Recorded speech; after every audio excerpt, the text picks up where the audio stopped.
Have you ever had one of those moments that just sticks with you? A memory so strange and vivid you can't quite explain it? For me, that moment happened years ago, deep in the forests of the Pacific Northwest. It's a story I've hesitated to share, mainly because it sounds completely unbelievable. But it's true, every word of it. It's the story of the day a baby Bigfoot tried to follow me home. I've always been drawn to the wild, to the quiet solitude of ancient forests. That summer, I was spending a few weeks camping and hiking solo, far from any marked trails. It was about escaping the noise of the city, reconnecting with nature. I'd set up my camp near a small, crystal-clear creek, surrounded by towering Douglas firs that blotted out most of the sky. The air was thick with the smell of pine and damp earth. 4 days, it was just me, the birds, and the rustling of small animals in the undergrowth. Perfect.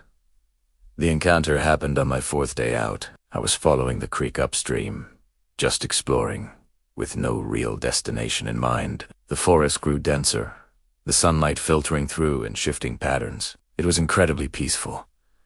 Tenprometa ARD. It a sound that didn't belong. It was a soft whimpering, like a lost puppy, but with a strange, guttural quality I'd never heard before. Curiosity got the better of me. I moved slowly, trying not to snap any twigs, pushing aside ferns and branches until I found the source. And there it was, huddled at the base of a massive, moss-covered cedar was a small creature. It couldn't have been more than 3 feet tall, covered in shaggy, reddish-brown fur from head to toe. Its face was surprisingly human-like, with large, dark, intelligent eyes that were wide with fear and confusion. It looked so young, so vulnerable. My first thought, as crazy as it sounds, was Bigfoot. But this wasn't the giant, menacing monster from the stories. This was a baby. A lost, crying baby.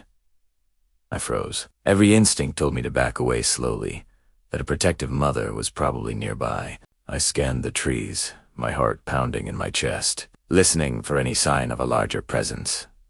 Nothing.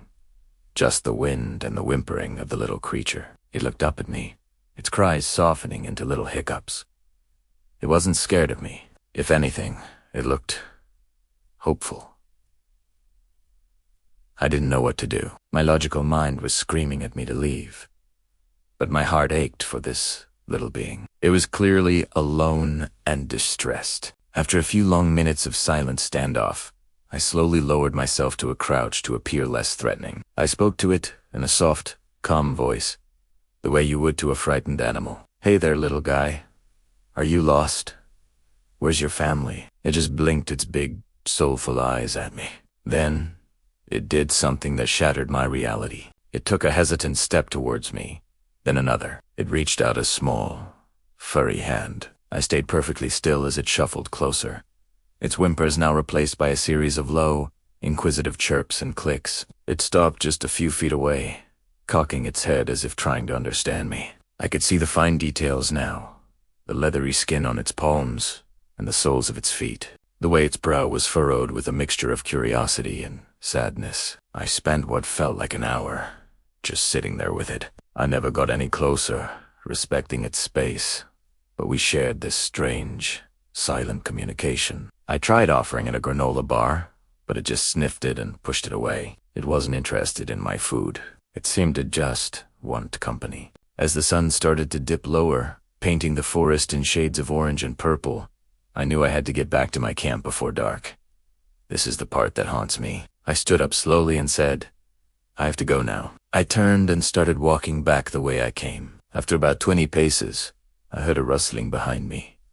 I glanced over my shoulder, and my heart sank. It was following me. The little creature was trotting along behind me, keeping a respectful distance, but making it clear it didn't want to be left alone.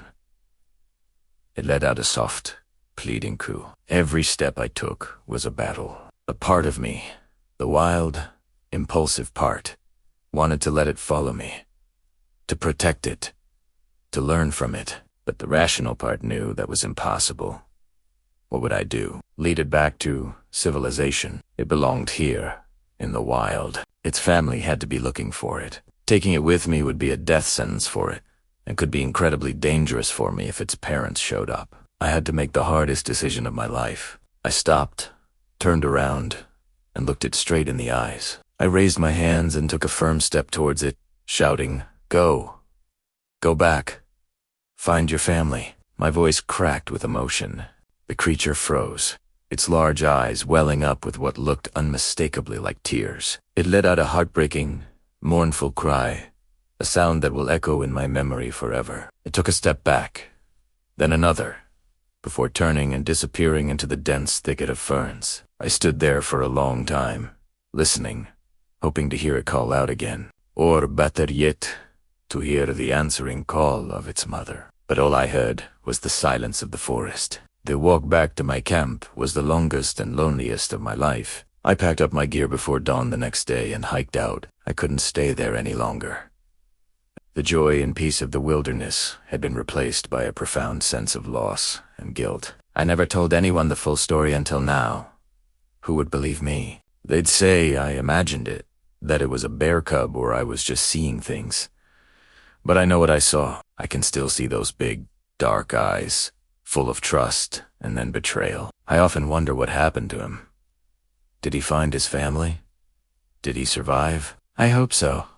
I hope he's grown into a magnificent, powerful creature, roaming the deep woods where he belongs. Sometimes, when I'm walking in a quiet place, I'll hear a twig snap or see a shadow move in the corner of my eye, and for a split second, I think it's him, that little baby Bigfoot I had to leave behind. It's a memory that's become a part of me, a secret from the wild that I'll carry forever. It taught me that the world is far more mysterious and magical than we can possibly imagine, and that sometimes the kindest thing you can do is also the hardest. Thanks for listening to my story. If you have any unexplained experiences in the wild, I'd love to read about them in the comments below. Take care, and stay curious.